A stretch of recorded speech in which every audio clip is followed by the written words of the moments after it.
I believe strongly that as scientists, as technologists, as academics, working with people in industry, working with the government, we have a duty to ensure that the work that we do is relevant to our national security, is relevant to what we need to do to protect our liberties and our freedoms that are so important to us. I think the symposium has been great. I think great perspective, not only the OU academic perspective, but I think the DoD and industry perspective have been fascinating. I've actually learned some things and heard some things that are directly in line with where we're focused as well. For an inaugural event such as this, to have senior leadership from the services be here and presenting, to have former DoD officials here presenting, and then to have the amount of academia here the way that they are, it just brings a whole different conversation to it. This is a legitimate event that has brought real forethought and insight to the problems that the nation's facing. For the university to invest the time and resources to have a gathering, to bring people together, to have one-on-one conversation, and to allow that conversation to go whatever direction to bring out, all the ideas or potential solutions.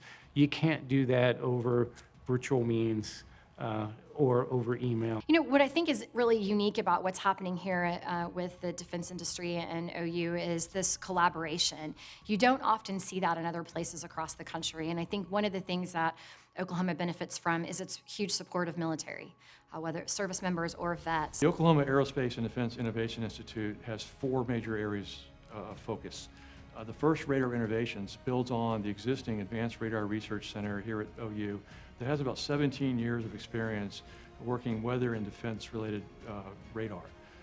The next 2, though, Sustainment Modernization and Advanced Technologies, directly tie into an underserved area of academia in support of our nation's military to sustain the weapon systems, to do so, to make them more reliable, make them more effective, and to do so at a reduced cost. And our goal is to not be able to just say that we are the leading university in the country for aerospace defense and global security, but to be able to prove it, to show in quantitative, clear ways, just like we can today, right now with our radar research, that across those range of strategies and areas that we have, that if you want to partner with academia and you're in the government, if you want to partner with academia and you're in the private sector and you're in the aerospace and defense space, that there's one place to be.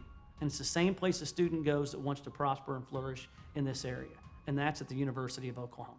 We're pushing in that direction with our universities, our career techs, our Common Ed, to actually align with the workforce that they're going to need. The president of the university does just a fantastic job. Joe Harris, Tomas, they're all aligned. And that's one thing that I always talk to different parts of our education system is let's get aligned on a couple of things that we can be number 1 in the world at. And aviation defense is something that we're all aligned as a state, from a commerce department, from an education system, to go make this a number 1 cluster. I think what I saw here is this, closeness in thinking, the respect between the various leaders, right, and the synergy, the alignment. The alignment is very, very interesting. The governor is talking about focus, the president is talking about focus, Tomas is talking about focus. That alignment is crucial. And I don't think you see it in many places. We cannot solve these problems alone. Nobody can.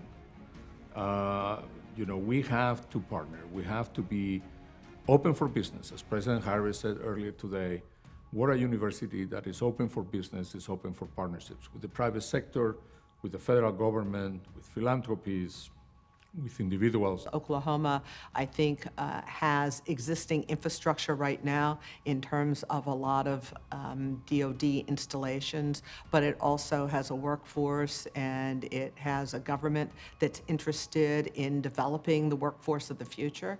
And it's a very inexpensive, central place to live with friendly people, so enormous potential. The defense industry in Oklahoma is vital. It's the 2nd largest industry in the state. It's provided $44 billion in economic impact across the state. And so making sure that we support the industry and aerospace is vital. We're uniquely positioned, not only by being close to really important military installation, but honestly by having a culture at the university that celebrates working on areas related to the defense of the United States of America. Frankly, some of the work that's been done in everything from cybersecurity to aviation is just first rate. So I think the advantages that the university has in competing for federal dollars going forward are enormous. I think the quality of the folks that you were able to get here and be speakers and on panels kind of speaks to the quality of the folks that you have leading the organization. Because of that, I think you were able to draw folks that, you know, have a lot of respect for those folks like Gene Kirkland and Tomas, and the result was you had an incredible crowd.